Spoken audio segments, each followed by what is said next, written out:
बिस्मिल्लाहिर्रहमानिर्रहीम। अस्सलाम वालेकुम नाज़रीन, आप यूट्यूब चैनल देख रहे हैं। मैं इमरान खान हूँ। ये ख़बर अमेरिका से है और रशिया और चाइना के बारे में। इन तमाम अखबारात के हवाले में आपको देता हूँ। डेवलपमेंट बहुत इम्पॉर्टेंट है और जो पहली ख़बर है वो द न्यूयॉर्क पोस्ट है, वहाँ से ये पहली ख़बर आई है।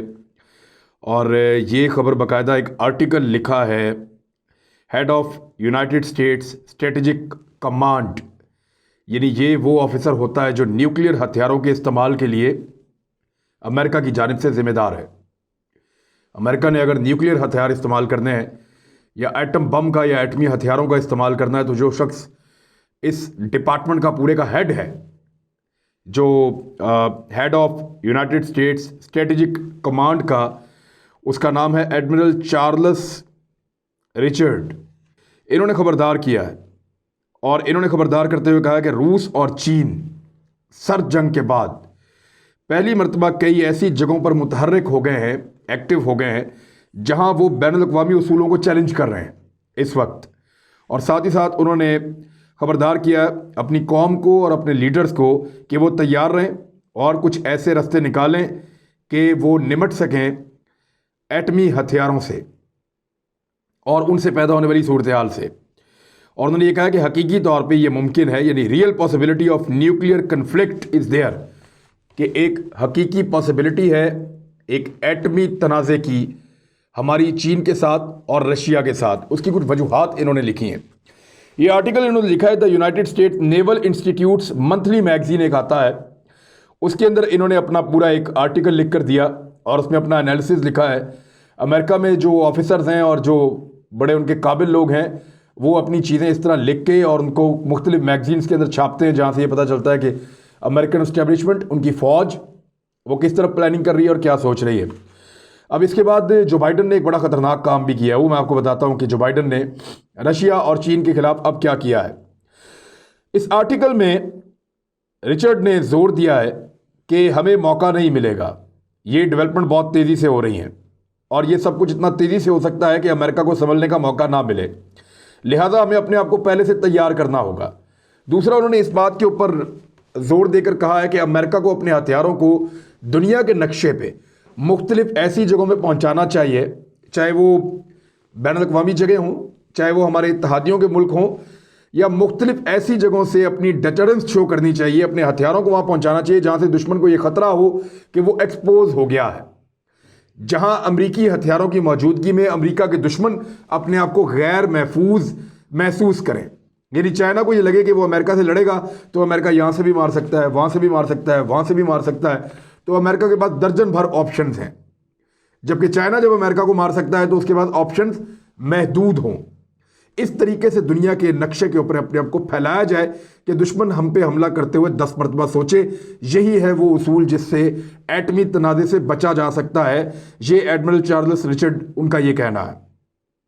लेकिन उन्होंने साथ ही साथ ये कहा है कि एटमी हथियारों के इस्तेमाल के जो इम्कानात हैं वो कम होते हैं, बहुत ज़्यादा नहीं होते, लेकिन ये नामुमकिन नहीं है। और हमारे यहाँ पे एक रियल पॉसिबिलिटी है, एक पॉसिबिलिटी है कि हमारा रशिया और चीन के साथ एक एटमी तनाज़ा हो जाए या एक जौहरी हथियारों का इस्तेमाल हो जाए हमारी उनके साथ आने वाले सालों में। उन्होंने कहा कि हमारे मुखालिफिन जौहरी हथियारों से लैस होकर अपनी सलाहियतों में लगातार इजाफा करते हुए मुख्तलिफ जगहों पर फैल रहे हैं।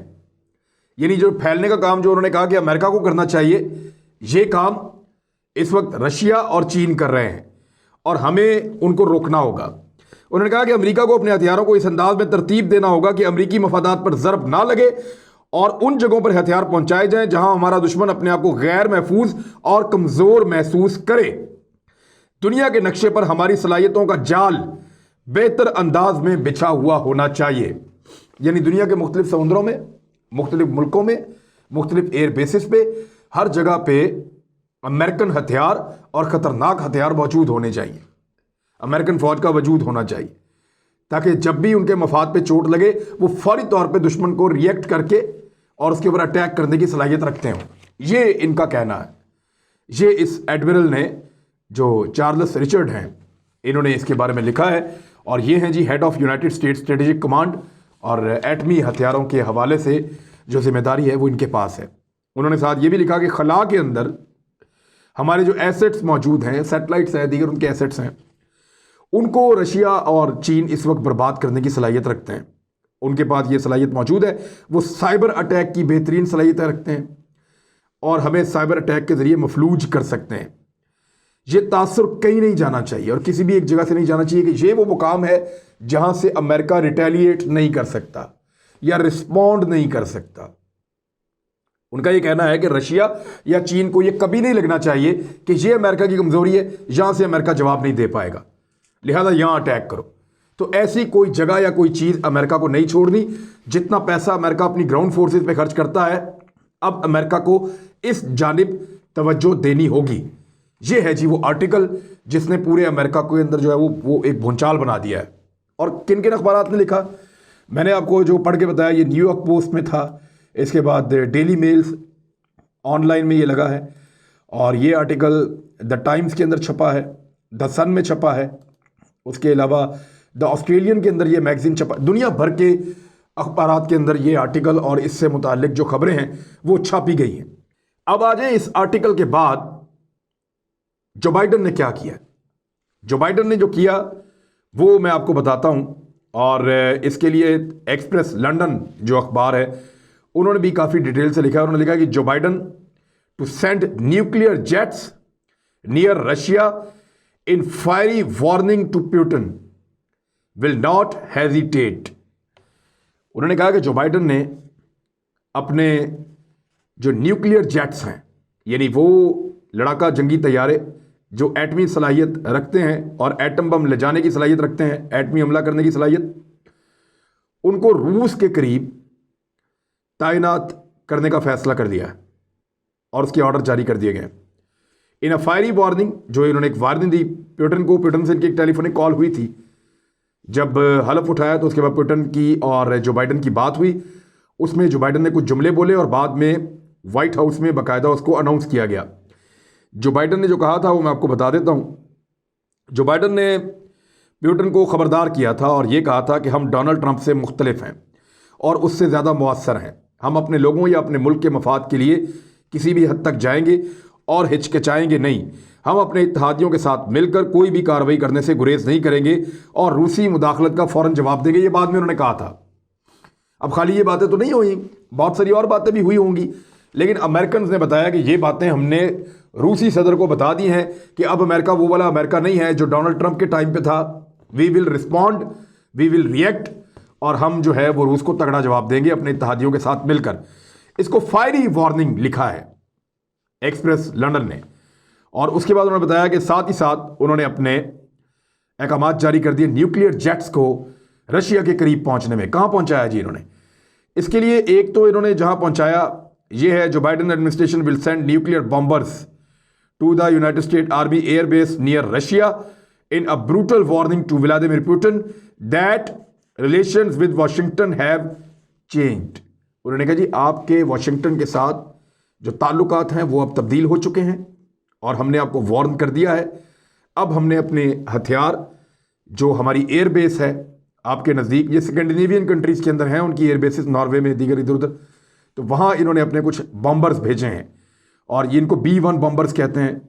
ये जो B-1 बॉम्बर्स हैं इनको जो भेजा गया है 200 के करीब अमेरिकन फौजियों के साथ, और बॉम्बर भी काफ़ी बड़ी तादाद में। ये नॉर्वे में एक एयरबेस है, ऑरलैंड एयरबेस, वहाँ पे भिजवाए गए हैं। और ये क्योंकि रशिया के करीब है और यहाँ से रशिया के ऊपर अटैक किया जा सकता है, और ये इलाका रशिया से सिर्फ 1379 माइल्स दूर है, यानी लगभग कोई 1400 मील से भी कम का फासला रह जाता है रशिया से। अगर रशिया के ऊपर अटैक करता है और रशिया की एयर स्पेस के अंदर जो है वो ये फ़ौरन दाखिल हो सकते हैं, तो ये इन्होंने किया। और इसके अलावा एक और एरिया है जिसको अमेरिका कवर करने जा रहा है, इसको कहते हैं आर्कटिक सर्कल। ये आर्कटिक ओशियन जो है इसको बहरे ओकियानूस कहते हैं, और इसमें एक सर्कल है, एक दायरा है। ये जो दायरा है ये 16,000 किलोमीटर लंबा दायरा है, और अगर आप ज़मीन का टोटल रकबा देखें तो उसका 4% जो है वो इस दायरे में बनता है। एक दायरा है जिसको आर्कटिक सर्कल कहते हैं, और यहाँ पे बहरा ओकियानूस है। बहरे ओकेनियस समंदर का वो हिस्सा है जो पोल के करीब है। यहाँ पे बहुत सारा बर्फ़ है समंदर के अंदर, बहुत बड़े बड़े ग्लेशियर्स हैं। और जिस तरह आपने टाइटैनिक मूवी में देखा था, एक ग्लेशियर से जाके, बर्फानी ग्लेशियर से जाकर उनका शिप टकराता है और टूट जाता है, इस तरह के ग्लेशियर्स यहाँ पे बहरे ओकेयानूस में मौजूद हैं, आर्कटिक ओशियन में। और इधर एक दायरा है बहुत बड़ा जो लगाया गया है, इस एरिया को आर्कटिक सर्कल कहते हैं। ये सर्कल 16,000 किलोमीटर लंबा है और जो टोटल ज़मीन है उसका 4% रकबा ये बनता है। 2 करोड़ मुरब्बा किलोमीटर का इलाका है इसमें। और यहाँ पे पोलर बियर जो होता है, जिसको आप सफ़ेद रीछ कहते हैं, पोलर बियर, वो यहाँ पे इस इलाके का रहने वाला है। यहाँ पे बड़ा खुश रहता है क्योंकि बहुत सर्द इलाका है, यहाँ पे ग्लेशियर है, बर्फानी चट्टानें हैं। तो इस एरिया में अगले 3 हफ्ते के अंदर अमेरिका ने एक मिशन तैयार किया है कि बहुत बड़ी तादाद में अपने फौजियों को, अपने जो नेवल दस्ते हैं उनको, और साथ उनके अपने जो जेट तैयारे हैं लड़ाका उनको, और कुछ बॉम्बर्स को इस इलाके में भेजेगा। और यहाँ पे वो अपनी प्रेजेंस, जो बहुत महंगी पड़ेगी अमेरिका को, लेकिन वो इसको इसलिए प्रेजेंस को यहाँ पे रखने जा रहा है कि वो रशिया को टैकल करना चाहता है इस जगह से। क्योंकि रशिया ने इन इलाकों में, ये जो आर्कटिक सर्कल का मैं आपको बता रहा हूँ, इस सर्कल के करीब जो रशिया का एरिया है, वहाँ से रशिया ने बड़े जदीद हथियार नस्ब किए हैं गुज़िश्ता 1 दहाई में। और व्लादिमीर पुतिन ने ये जो है अनाउंस भी किया था कि हमारे पास अमेरिका से बेहतर और ज़बरदस्त हथियार मौजूद हैं। तो उन्होंने यहाँ पे हथियार लगाए थे, जदीद तरीन हथियार, एयर डिफेंस सिस्टम। तो उसके बाद अमेरिका ने अब यहाँ पे अपनी मौजूदगी जो है उसको नागुज़ीर बना लिया है अगले 3 हफ्तों के अंदर। इस खबर को जो है वो दुनिया के मुख्तलिफ अखबारात ने छापा है। CNN ने इसको ऐसे छापा कि US deploying B-1 bombers to Norway to send a message to Russia. America ने B-1 बॉम्बर्स को नॉर्वे भिजवा दिया है ताकि रूस को एक वार्निंग जारी की जाए, एक मैसेज दिया जाए। और साथ ही साथ जो बीजिंग है उसको भी एक पैगाम जारी किया गया है। जो पानी है साउथ चाइना समंदर, वहाँ पे भी अमेरिका ने अपने वॉरशिप्स को, जो उनके बहरी जहाज़ हैं या उनका बहरी बेड़ा है, उसको उन्होंने चाइना की जानिब बढ़ाया है। और चाइना ने भी वहाँ से अपने हथियारों को आगे की तरफ भेजा है। तो अमेरिका 2 महाज़ों के ऊपर एक साथ अपने आप को एक्टिव कर रहा है। ये समझ नहीं आ रही कि अमेरिका इस लड़ाई से क्या जीतना चाहता है। ये लड़ाई की तरफ जा रहे हैं या सिर्फ अपनी डेटरेंस शो कर रहे हैं, या सिर्फ अपनी ताकत का मुजाहरा कर रहे हैं, अपने हथियारों को फैला के उनकी नुमाइश करके अपने दुश्मन पे गलबा चाहते हैं, या दुश्मन को रोकना चाहते हैं कि आप किसी भी किस्म की साजिश से बाज रहें। अमेरिकन के दिमाग में क्या चल रहा है इसके बारे में कुछ कहा नहीं जा सकता। जो बाइडन क्योंकि नए आए हैं, अभी उनके बारे में कुछ ज़्यादा आइडिया नहीं है, लेकिन जो बाइडन ने और बराक ओबामा ने दुनिया में बहुत सारी जंगों को शुरू किया था और दुनिया के हालात को कशीदा किया था। डोनाल्ड ट्रंप ने अपने 4 साल में, जब मैंने आपको पहले भी बताया कि उसने कोई नई जंग नहीं छेड़ी थी। अब जो बाइडन आ गया है, अब ये उसकी बौखलाहट है, फ्रस्ट्रेशन है या क्या है, लेकिन वो फौरी तौर पे अपनी ताकत का मुजाहरा कर रहा है दुनिया की 2 बहुत बड़ी ताकतों के खिलाफ, जिनमें से एक रशिया है और एक चाइना है। चाइना के समुद्रों के अंदर भी उसने अपने वॉरशिप्स को, अपने हथियारों को आगे की तरफ बढ़ाया है और अपने इत्तेहादियों को कहा कि तैयार रहो। और दूसरी जानिब उसने जो आर्कटिक सर्कल है जो रशिया के साथ लगता है, इसमें मुल्क मैं आपको बता देता हूँ कौन कौन से हैं। इस सर्कल के अंदर कुछ समंदर का बहुत बड़ा हिस्सा है, बहरे ओकेयानूस का, लेकिन कुछ ममालिक के किनारे भी इसको लगते हैं, साहिल। इसमें डेनमार्क है, ग्रीनलैंड है, नॉर्वे है, स्वीडन है, फिनलैंड है, रूस है, कनाडा है, आइसलैंड है और अमेरिका की कुछ रियासतें हैं।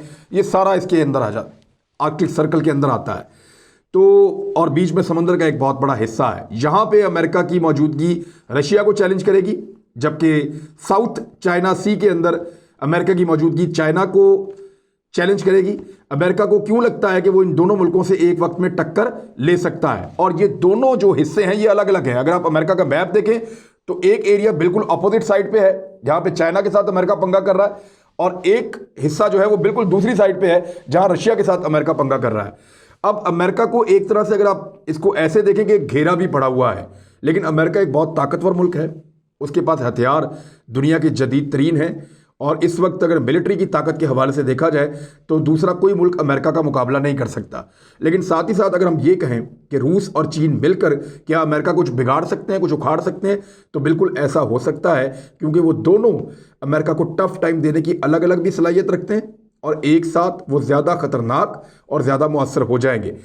दुनिया एक बड़ी जंग की तरफ धकेली जा सकती है, लेकिन इसके इम्कानात कम हैं। जब इतनी बड़ी ताकतें होती हैं तो वो एक दूसरे से लड़ने से गुरेज करती हैं।